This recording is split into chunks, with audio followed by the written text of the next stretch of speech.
Hello and welcome to A Piece of Cake, Utah. My name is Katherine O'Donnell. I'm your host, and today we're going to be talking about displaying the beautiful thing that you've just created. I know we've done a lot of cupcake decorating, cake decorating, things like that, but once you've got that done, now how do you display it and make it worthy of the time and effort that you've just spent on it? From the store you can get, little cupcake boxes and little stands and things like that, but if you don't have the right thing, then it doesn't help. And sometimes your stand or the box or whatever you put it in can help enhance the look of the product that you've just created.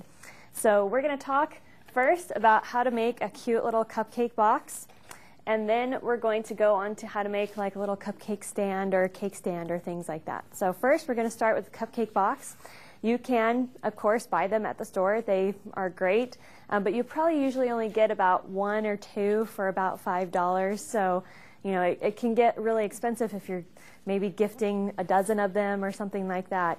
By making them yourself out of just the cardboard and poster board and things like that, you can usually get about 2 or 3 of them for $1, at least.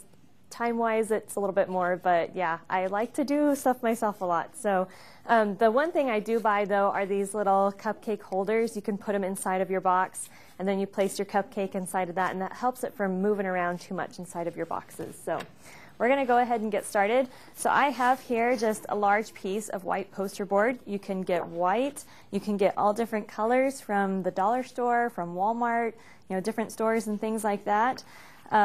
And then these little cupcake holders, I measured them, and they are 4 by 4. So I went ahead and made my boxes 4 by 4 so that they could fit inside of there. To start off with, you're going to measure on your poster board. So if we do 4 by 4, and then it's going to be about 3 of those because you have a side, a bottom, and another side across. And then going up, we're going to do 5 of them because you have the front. Well, let me show you here. Okay, so we've got our bottom piece and our 2 sides, and that's going to be 3 across. And then we've got the front piece, the top, another front piece, and the bottom here, and so that's 5. And also our little tiny tuck-in flap here, and so that's 5 pieces tall. So we're going to do 4 by 4, 3 times across, and 5 times tall lengthwise. So we're going to take our ruler and measure our little 4-inch marks here. And it's great that our ruler is 12 inches long because then you can get 3 of them all the way across. And I've already measured out my 3 across here. And so then we want to take it lengthwise and make our 4-inch marks 5 times. And I've marked all of those as well. So now that I've marked all of those, I'm going to draw my lines straight across. And that will give me my little grid of 3 by 5. And you can do it differently. You can make it taller. You can make it wider. You can make it wide enough so that you fit 2. I can get 2 cake boxes, or these little cupcake boxes. I can get 2 of them out of 1 piece of poster board. So, if you make it wider, you'll probably only get 1 of them. But this way, I get 2, and that works out really great price-wise and everything for me. So after you get your grid drawn on here, you're going to cut it out. And I've cut one out already here. So we've got this one cut out in our grid. And then I'm just taking my self-healing mat from my quilting stuff. And then I'm just going to take my ruler and my scissors, and I'm going to score the lines so that it will fold nicely. When you score something, you can use your X-Acto knife, you can use your scissors. I prefer to use my scissors because a lot of times with my X-Acto knife, I press too hard and it cuts all the way through because that thing is really sharp. And so with your scissors next to your ruler, you're just going to run down those 2 long lines that are in the center of your grid here. And the amount of pressure that you want to put on it is just the same as if you're holding a pencil or a pen and drawing that same line. You don't want to put too much pressure on it, or else you would snap break the pencil lead. And so the same thing with the scissors. You don't want to push down too hard or else it's going to cut all the way through instead of just scoring it. So we've done those two lines. Now we're going to do just the center lines here. Score those so that our box will fold lengthwise. And I don't go all the way because these outside lines here we're actually going to cut so it can fold nicely. Okay, so I have scored these two long lines here and then all these center lines down the middle. Now we're going to take our large scissors and we're going to cut to the center line here, but nothing past that. We don't want to go past that or else it's going to cut into our box. And I've made several of these now. It's really fun to make different ones for the seasons and things like that.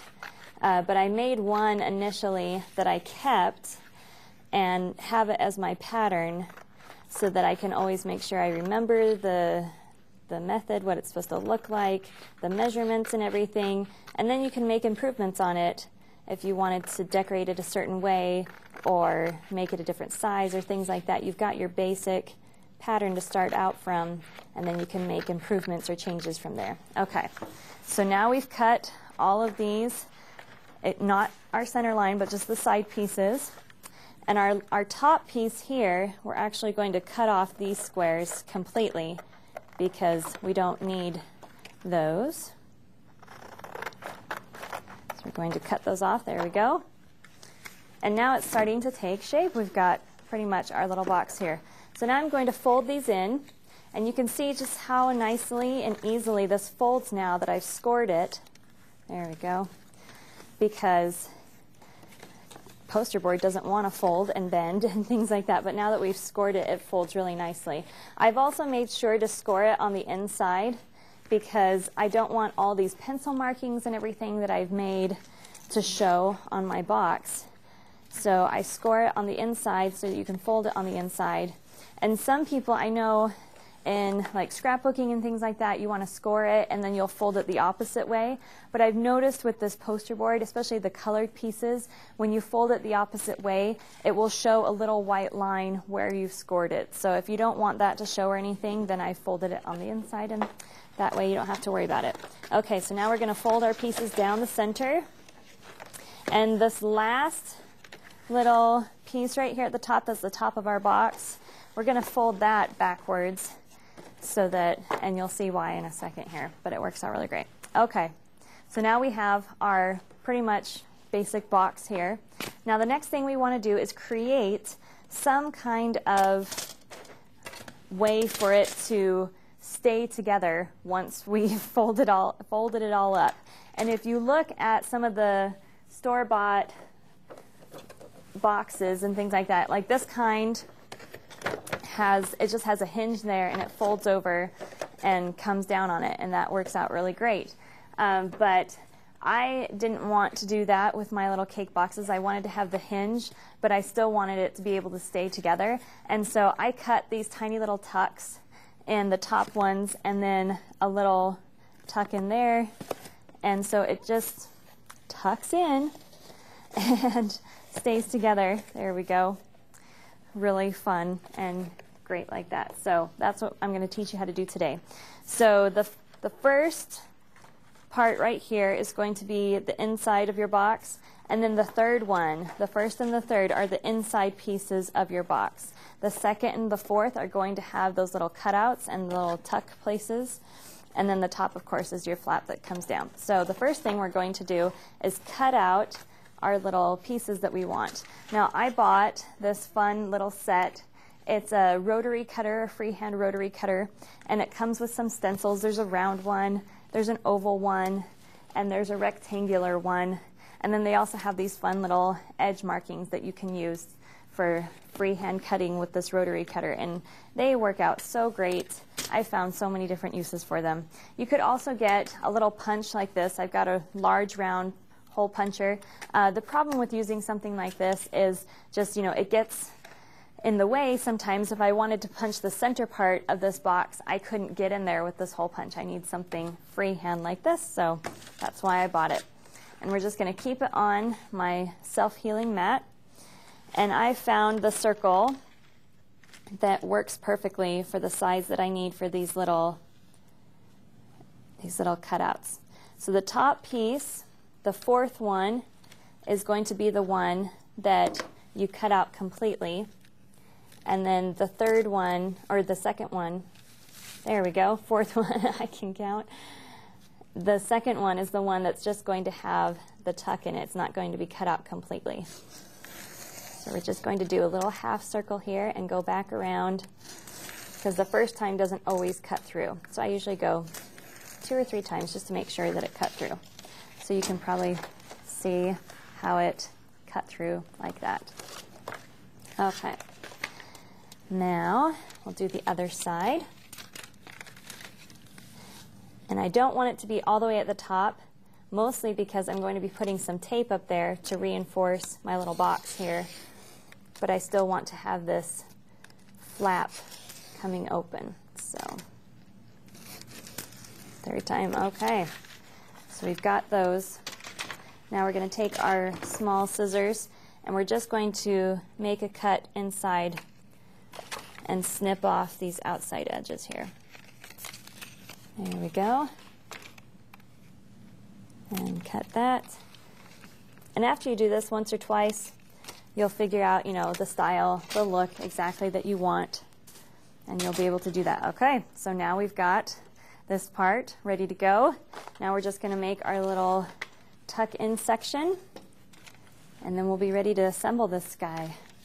So again, taking the same size round cutter hole, I'm going to take my freehand rotary cutter and make my little slice. And you can do this if you don't have one of these fancy little rotary cutters. Again, you can do this with your scissors or with your X-Acto knife. And you can take, you know, a cup or a bowl or something that's this shape, or if you do have some kind of a stencil that's this shape, and use your X-Acto knife on there. And that can help you get these little cuts inside of your boxes that you need. Again, I don't like to use the X-Acto knife for the scoring because it tends to go through it. I push too hard sometimes, so okay. Line this up. I really like these little, here we go, there we go. I really like these little patterns, these little stencils. They have a grid on them, and so I can use that grid for measuring to make sure I'm lining it up with the right place and everything like that. Okay, so now we have our little flaps where these parts are going to tuck into. So now we're going to put this together. My favorite tool to use for this is my double-sided tape. I love double-sided tape. I always put some of that in my stocking, my Christmas stocking, because I love double-sided tape. So we're going to use this on the flaps first that are going to be connected completely together. So our first and our third flaps that are going to come together completely. And then we're going to take some pieces of double-sided tape and put them on the other flaps here, but not all over it because we want to make sure that part of it stays open. And one more piece. You have to be careful with the double-sided tape because it's not very forgiving, and so if you accidentally stick something in the wrong spot, it sometimes tears when you try to take it apart. So we're going to fold this up, push it together so it comes together nicely, and then do the other side. Put it up like that.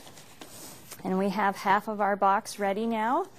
So now these two sides are going to come up, and I'm going to place some double-sided tape just right here at the top of this and right here at the very bottom. And that way you can stick it up to the side here, and this little flap will still open so that this part can tuck inside, but it's not going to come all the way apart on you.